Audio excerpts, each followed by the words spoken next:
student nurses in New Zealand are complaining that and have stated that if no jobs are provided for them once they graduate from nursing school, that they will look overseas.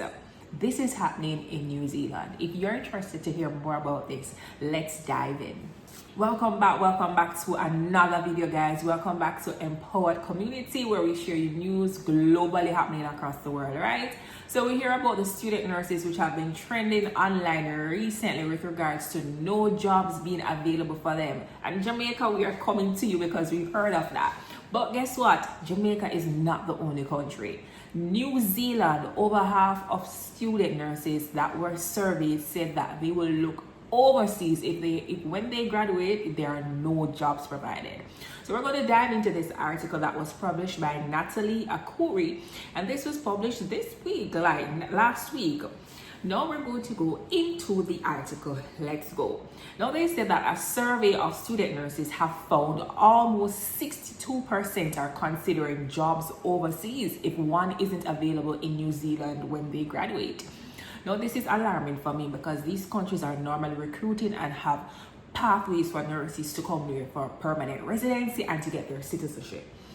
Now they said that they surveyed a total of 1,246 student nurses was undertaken by the New Zealand Nurses Organization. ENO said it comes as Health New Zealand refuses to address the union's claims around obligations to employ new graduates in collective agreement negotiations. Now, the Union National Student Unit NSU co-chairperson Ms. Grammer said that the 2025 student survey results were crystal clear. Let me read that again. So the Union National Student Unit NSU co-chairperson Bianca Grimer said the 2025 student survey results were clear as crystal. Hire us or we will leave, that's what she said. The survey shows that 61.86% of students were considering seeking a nursing job overseas if they were unable to get a new graduate job in Aotearoa, New Zealand. I hope I pronounced it correctly. This increased to 73% of Maori respondents. This is a significant potential loss of our domestic nursing workforce. Grimer said last year only 50% of nursing graduates applying for a hospital job got one. Let me repeat that again. Grimer said last year only 50% of nurse graduates applying for a hospital job got one. It's still looking very uncertain for this year as to how many jobs there are, but students are constantly getting information from Australia, which is nearby to New Zealand and other countries as well, saying that they are happy to take students over there. She said hospital jobs were sought after because they exposed young nurses to specialist experience and often paid better. Grimer, a third-year nursing student, said 80% of those surveyed indicated that they were stressed by finances during their study. This was because a nursing degree cost upwards 30,000. I think this is New Zealand dollars, but it could be 30,000 or more for USD if you're in the United States. In Jamaica, let me know what the rate is now for nursing degree. Very expensive. In my time, it didn't touch a million, but I know it probably touch a million per year, per semester. Now, this did not include uniforms, parking, and petrol to placements, where nurses can train for up to 6 weeks at a time in a hospital or clinic during their training. Now, it is noted that student nurses were not paid during the placements, which involved working up to 40 hours per week, including shift work. And Grimer said that it made it difficult to keep a part-time job. And this is so true. And I think that nursing schools need to look back into this method that we have, allowing students to be working 40 hours per week and not even being paid or given a stipend. Now, which made studying financially fraught, as well as contributing to burnout in some students who were supporting a family. An increased fear of not getting work is exacerbated by most students' money concern issues, many of whom depend on funding from student loans for survival. So if you are in your own country right now, you're struggling with your nursing degree, first world countries where many of us are running to, the nurses there are struggling too. Paying all students the minimum or living wage while on a clinical placement, and this is what I just said, would make a massive difference to graduate numbers. Nursing students need assistance while they study. Health New Zealand National Chief Nurse Nadine Gray said nursing turnover in hospitals has markedly decreased from 14% in December 2022 to 8.6% in December of last year. She noted that more than 60% of nurses worked outside the hospital system, and graduate nurses were encouraged to consider jobs right across the healthcare system, including in primary, community, and aged care. Earlier this year, they noted that the government announced a massive major investment into primary care, including several initiatives to build nursing career pathways in primary and community care. More than 30 million or over 5 years was being allocated to increase the number of graduate nurses working in primary care, including general practice and aged care, by 400 a year, Gray said. Providers would receive $20,000 to employ a graduate nurse in rural areas and $15,000 in urban settings to boost resources in general practices. We're also working hard to make part-time roles available for graduate nurses, as everyone knows life circumstances are different. Now, this article is very, very long, but I'm going to summarize it. And they're basically looking at ways that they can help to support the nursing graduates, providing jobs for them part-time and even providing a stipend for them. Now, the reason why I brought this article to you guys' attention, I'm bringing you news that is happening across the world and articles that are published, because many times we tend to look outside our country for opportunities, but we need to be aware of what is happening there, because sometimes you may think the pastors are green, but you realize no, but still take an opportunity if you get it, right? However, pay attention to the news and what is happening.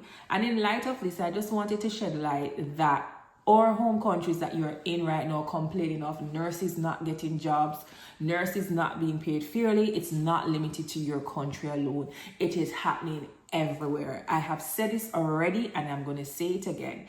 When you find the country that gives you a good work-life balance for nurses, proper pay, let me know.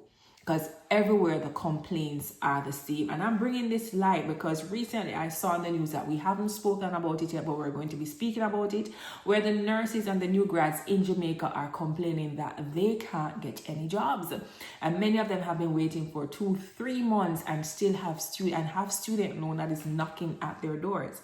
Now, over all the way in New Zealand, which is considered, I think, first world, and Australia, where a lot of nurses leave and migrate and they get permanent residency and job opportunities, the nursing students there are saying that if when they graduate and they can't get a job, they are going overseas. Right, so this is alarming too, and they're complaining about lack of jobs after graduating, the strenuous financial burden of student loans that they have to take out, and for those even maintaining their families, it is really hard. So your country that you're looking at right now and complaining with the government is not the only country. But what I like about this in terms of the nursing union that is representing these nurses, I like that they gave the government ideas. I like the fact that they touched on what I spoke about earlier too, that we need to look at the fact that we have nursing students that are doing 40 hours per week for clinical trainings and not being given a stipend. And I think I heard that the Jamaican government used to give it earlier, but you know, persons used to, I think they used to get a scholarship and they probably broke the bond and they still left. I think that we need to look at how we can implement that, and if it's not even possible, see how you can get persons who can give scholarships or be mentors and assist with the day-to-day livings, or have a fund for these student nurses that they can pull from and help them. It is so unfair and hard for you to be going to school, taking out student loans, doing that of working 40 hours per week. When I was in nursing school, we used to call that free labor, but we were learning 40 hours per week, finding your rent, books, tuition, utilities, food, taxi fare, bus fare to go to school. It is a whole lot. And then at the end of 4 years, when the university is finished with you and pushes you out in the system, you're unable to get a job. The math is not mathing. And these are students who said that they are doing everything by the book and they're still not getting what they need to get. And I think, we need to look at different measures that we can employ to help them and to support them. They also, in this article too, have the issue of specialized nurses. In the article, they stated that the student nurses stated that many of them, that these hospitals are looking for specialist trained nurses. The same thing that I've been hearing in my neck of the woods, way down there, so in the Caribbean. Now, I'm going to talk about this in another upcoming video, that we need to look at a different approach in terms of how we train and retain our specialist nurses.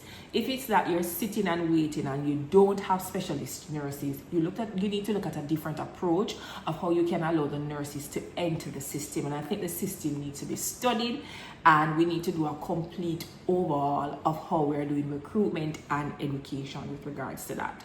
So this is a video just to shed light and to bring awareness that other countries across the world, and I think if I dig deeper, many other countries in different continents will be having the same issues too. Don't take it for granted that it's only New Zealand. I've heard that here in the US there are new grad nurses who can't get jobs and they're sitting and waiting also. I saw a young lady who made a post online that she was, I think, internationally trained, and she said, this is month 8 of me in Canada sitting and waiting on a job. And that wasn't a student nurse, that was a nurse that was already trained.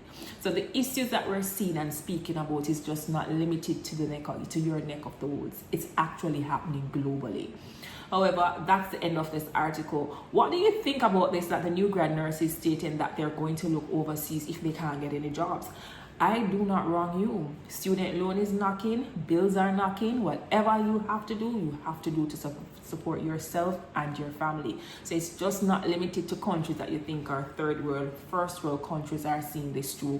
I'm happy. What do you think about the ideas and the solution that the nursing union gave to the government in terms of providing stipend for the nurses and even allowing them to work part-time and get paid? What do you think of those ideas, and do you have any other solution that we can help our new grad nurses and the government and the ministers of health or Ministry of Health to provide opportunities for nurses or new grads to enter the system? Thank you guys so much for watching and listening to Empowered RN. Remember to subscribe and like, share with a friend, or send to somebody that you think may benefit from this video. See you in another video and see you in the comment section. Bye.